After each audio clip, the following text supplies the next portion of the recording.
नमस्कार मित्रांनो, मी सुरेश नेमकर तुमचं स्वागत करत आहे. आजच्या व्हिडिओमध्ये आपण डिस्कस करणार आहे how to make a perfect college list. यावर आपण ऑलरेडी व्हिडिओ बनवलेला आहे पीपीटी शेअर करून वगैरे. पण मला असं एकदा वाटलं की प्रॉपर तुम्हाला व्हाईट बोर्डवर व्यवस्थित समजून सांगावं की कशा प्रकारे कॉलेजची लिस्ट बनवायला पाहिजे. तर आपण काही सिंपल स्टेप्स फॉलो करणार आहे, ज्या सिंपल स्टेप्स स्वतः मी पण फॉलो करतो जेव्हा मला ऑप्शन फॉर्मची लिस्ट बनवून द्यायची असते पॅरेंट्सला. तर त्या बेसिसवर तुम्ही व्यवस्थित आपली कॉलेजची एक परफेक्ट लिस्ट बनवू शकता, काहीच अडचण नाहीये. तर चला मी व्हिडिओला सुरुवात करतो आणि व्हिडिओ शेवटपर्यंत बघा, जसं आपल्या फ्रेंड सर्कल सोबत शेअर करा आणि इन केस काही डाऊट डिफिकल्टीज असेल तर कमेंट बॉक्समध्ये सुद्धा विचारा. तर बघा, स्टेप नंबर 1 काय. आता माझ्याकडे पण जर तुम्ही आले की सूरज सर चला बाबा तुम्हीच आम्हाला लिस्ट बनवून द्या, तर मी पण काय करतो माहिती का, विद्यार्थ्यांकडनं किंवा पॅरेंट्सकडनं एक सिंपल गुगल फॉर्म फिल करून घेतो आणि त्याच्यामध्ये सगळ्यात महत्त्वाची इन्फॉर्मेशन काय काय घेतो ते सांगतो. फर्स्टली नाव वगैरे घेतो, ते सोडून द्या. त्याच्यामध्ये मी पर्सेंटेज किंवा पर्सेंटेज, समजा सीईटी असेल तर पर्सेंटेज 10चं किंवा समजा 12वीच्या बेसवर जर ऍडमिशन घेत असेल डिप्लोमाला तर पर्सेंटेज मॅटर करते. तर मी त्याच्या पर्सेंटेज त्याला पॉईंटनी मेन्शन करायला लावतो. असं नाही की 80.30 होते तर 8.30 टाकायचे. त्याला मी कॉलवर पण सांगतो की बाबा 80.30 आहे तर मेन्शन कर की 80.30च आहे. ओके, ही एक इन्फॉर्मेशन महत्वाची असते. देन कॅटेगरीची जी इन्फॉर्मेशन असते, कास्ट कोणती आहे, लाईक ओबीसी आहे, एससी आहे, एनटी आहे, ते मेन्शन करायला लावतो. देन जेंडर मेन्शन करायला लावतो, कारण आजकाल मुला मुलींची नावं समजतच नाही. किरण कोणाचं नाव आहे किंवा मुलांमध्ये नाव असे असतात की मुलींची पण आहे आजकाल, तर जेंडर मेन्शन करायला लावतो. हे पण मॅटर करतं, कारण जनरल ओबीसी, यर ओबीसी हे तुम्हाला चेक करावं लागणार तिथे. आणि त्यानंतर मी त्या विद्यार्थ्याचा होम डिस्ट्रिक्ट म्हणा किंवा होम युनिव्हर्सिटी काय आहे, कारण होम डिस्ट्रिक्ट किंवा होम युनिव्हर्सिटी लेवलवर रिझर्वेशन असतात आणि कट ऑफ कमी असतो थोडासा, तर चेक करताना अजून इझी जातं, ते त्याला मेन्शन करायला लावतो. ही जी बेसिक डिटेल्स आहे ना, याच्याच बेसिसवर तुम्हाला ऑप्शन फॉर्मची लिस्ट बनवायची आहे. तर ही इन्फॉर्मेशन नेहमी नोट डाऊन करून ठेवा तुमच्या डायरीमध्ये आणि तिथून तुमची लिस्ट बनवायला सुरुवात करा, कारण ही फाउंडेशन आहे कॉलेजची लिस्ट बनवण्यासाठी. Step number 1. स्टेप नंबर 2 काय करतो मी, त्याला म्हणतो बाबा तू तुझे डिसाइड लोकेशन्स कर, डिसाइड युअर लोकेशन्स, की तुला कोणकोणत्या लोकेशन्सला तू कम्फर्टेबल आहे, कारण मला त्याच्यानुसार मग कॉलेजेसची लिस्ट काढायला बरं होते. म्हणजे फॉर एक्झाम्पल जो संभाजीनगरचा आहे का, नागपूरचा आहे का, त्याच्यानुसार त्याचं प्रेफरन्स असू शकते. तर लोकेशन फिक्स करायला लावतो मी, जे आपण 3, 4, 5 जेवढ्या लोकेशन असेल. काही काही विद्यार्थी असतात की मला महाराष्ट्र लेवलवर कोणतेही बेस्ट कॉलेज असेल तर चालेल, तुम्हाला लोकेशनचा कॉन्सर्न नाही. आता मी मागच्या वेळेस इंटरव्ह्यू घेतला होता एका स्टुडंटचा, वायसीस गेला, तर ती स्टुडंट होती संभाजीनगरची. तिचं म्हणणं होतं की सर मला लोकेशन मॅटर नाही करत होतं, मला प्रत्येक लोकेशन मधले जे बेस्ट कॉलेजेस आहेत त्याच्यापैकी कोणतंही कॉलेज लागलं तर कम्फर्टेबल आहे. असे काही विद्यार्थी राहतात. काही विद्यार्थ्यांचं म्हणणं असतं की नाही सर मला पुण्यामध्येच पाहिजे, थोडंसं मी कॉलेज पण कॉम्प्रोमाइज करायला तयार आहे, मला फिरायला पडेल ना, मान्सून मध्ये काम आहे ना पुणे. तर decide your location fix.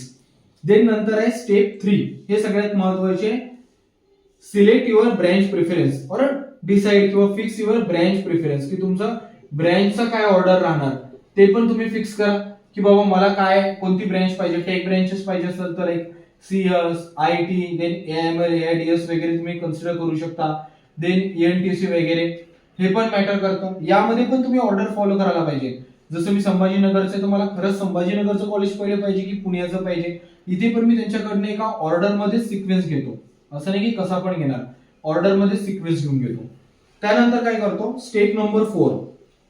Step number 4, मी कॉलेजची लिस्ट काढतो. Make a college list, make a college list त्या एरियानुसार. आता मी तुम्हाला एक्झाम्पल साठी समजावून सांगतो 2 किंवा 3 सिटीचा. फॉर एक्झाम्पल नागपूरचा स्टुडंट आहे, इंजिनिअरिंगचा असेल किंवा पॉलीचा असेल. मी काय करतो, मग त्यांनी म्हटलं की बाबा मला नागपूर आणि अमरावतीत चालणार. मग नागपूरचं कोणतं चांगलं कॉलेज आहे, गव्हर्नमेंट आहे, देन वायसीसी आहे, देन केडीके आहे, जीएचआयसोनी आहे, सगळी कॉलेजची लिस्ट काढतो. मग नंतर अमरावतीच्या कॉलेजची लिस्ट काढतो आणि ही लिस्ट काढून ठेवतो. काही याचा विचार करत नाही की बाबा हे कॉलेजेस आहेत.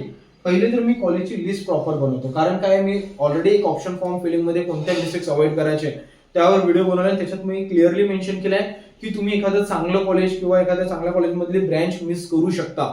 तर डेफिनेटली पहिले कॉलेजची लिस्ट बनवून घ्या की त्या डिस्ट्रिक्टमध्ये किंवा त्या लोकेशनवर किती कॉलेज आहे. जसं पॉलिटेक्निकच्या विद्यार्थ्यांचं एक्झाम्पल घेतलं तर पुणे म्हटलं तर मेजॉरिटी ऑफ पॅरेंटच्या माइंडमध्ये फक्त जीपी येतं जर चांगले पर्सेंटेज असेल तर.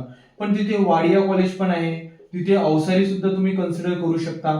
तर ही 3 कॉलेजेस तिथे आहे. फॉर एक्झाम्पल तुम्ही अमरावतीचं एक्झाम्पल घेतलं तर अमरावतीला गव्हर्नमेंट कॉलेज तर चांगलं आहेच, पण पंजाबराव देशमुख पण छान कॉलेज आहे, ते पण कन्सिडर करू शकता तुम्ही. तर म्हणून काय करायचं की आपले जे लोकेशन्स आहेत तिथल्या कॉलेजची लिस्ट बनवून घ्यायची लिस्ट बनवल्यानंतर काय करायचं, step number 5, check out cut off. जेव्हा कट ऑफ चेक करतो तेव्हा समजतं की अवकाशच्या बाहेर चालले कॉलेज तर मिळूनच नाही राहिला. आणि मग जेव्हा आपण कट ऑफ चेकआउट करतो तेव्हा मग आपल्या कॉलेजचं सिक्वेन्स डिसाईड होते. कॉलेजचा सिक्वेन्स कसा डिसाईड होते, 3 टाईप मध्ये होते. 3 बकेट क्रिएट करायच्या, एक बकेट, एक दुसरी बकेट, एक तिसरी bucket. Dream colleges, target colleges आणि सेफ कॉलेजेस. फॉर एक्झाम्पल मला 80.30% किंवा पर्सेंटेज आहे, तर मग मला लक्षात येते की नाही गव्हर्नमेंटचा तो कट ऑफ 90च्या वर चालला, वायसीसीचा 95 वर चालला, किंवा गव्हर्नमेंट पॉलिटेक्निक पुण्याचा कट ऑफ हाय आहे, वाडीएचा हाय आहे, अवसरीचा आहे, पण समजा नगरचा किंवा अमरावतीचा कट ऑफ थोडासा माझ्या आजूबाजूने येत आहे.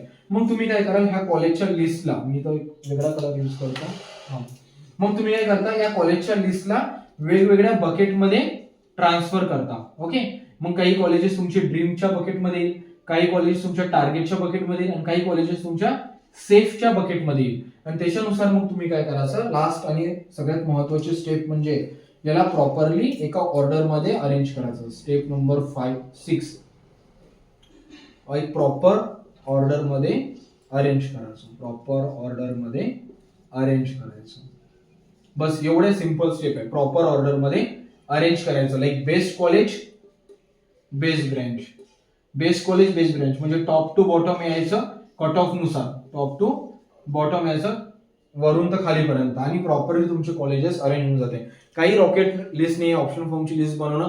फक्त कसं आहे, तुम्हाला तेवढा इंटरेस्ट घ्यावा लागेल मित्रांनो. तुम्ही म्हणाल हसन हरी तर देईन पलंगावरी, तर मग प्रॉब्लेम आहे. तुम्ही जर व्यवस्थित बसले, व्यवस्थित सगळ्या गोष्टी चेक केल्या, युट्यूबवर व्हिडिओज गो थ्रू केले, लिस्ट प्रॉपरली काढली, तर काही असं खूप म्हणजे रॉकेट सायन्स आहे. हा, पण डेफिनेटली कुठे कुठे एक्सपर्टीज लावावं लागतं की हे कॉलेज वर असलं पाहिजे की ते कॉलेज वर असलं पाहिजे, ही ब्रँच टाकायला पाहिजे की नाही टाकायला पाहिजे, की मग मी याच्यासोबत एखादा बाकीचे कॉलेजेस कन्सिडर करायला पाहिजे. ऑटो फ्रिक्सचे रूल्स रिवाइज झाले, तर ऑफकोर्स कुठेतरी एक्सपर्टीज लागते. पण मेजॉरिटी ऑफ जर तुम्ही व्हिडिओज वगैरे गो थ्रू केले प्रॉपरली, कमेंट्स बॉक्समध्ये म्हणा, जसं आता आपलं उद्या लाईव्ह सेशन्स आहे, अशा ठिकाणी जर तुमचे डाऊट्स वगैरे क्लिअर करून घेतले, तर तुम्ही सुद्धा एक परफेक्ट कॉलेजची लिस्ट बनवू शकता. ज्या प्रकारे मी पॅरेंटची व्यवस्थित लिस्ट बनवून देतो, ज्या स्टेप्स फॉलो करतो, त्या स्टेप्स मी म्हणजे इथे कव्हर केलेल्या. असं काही हिडन ठेवलेलं नाही किंवा हे सांगायचं नाही असं काही माझ्या माइंडमध्ये नव्हतं. तर या सिंपल स्टेप्स फॉलो करा, एक चांगली कॉलेजची लिस्ट बनवा आणि तुम्हाला एक चांगलं कॉलेज मिळो, ही माझी मनपूर्वक शुभेच्छा आहे तुम्हाला. आणि व्हिडिओ बघण्यासाठी धन्यवाद. आणि जर चॅनल नवीन असेल तर नक्की चॅनलला सबस्क्राईब सुद्धा करा, आणि पर्सनल गायडन्स हवं असेल तर डिस्क्रिप्शन बॉक्स सुद्धा चेक करू शकता. Wish you all the best for your admission process.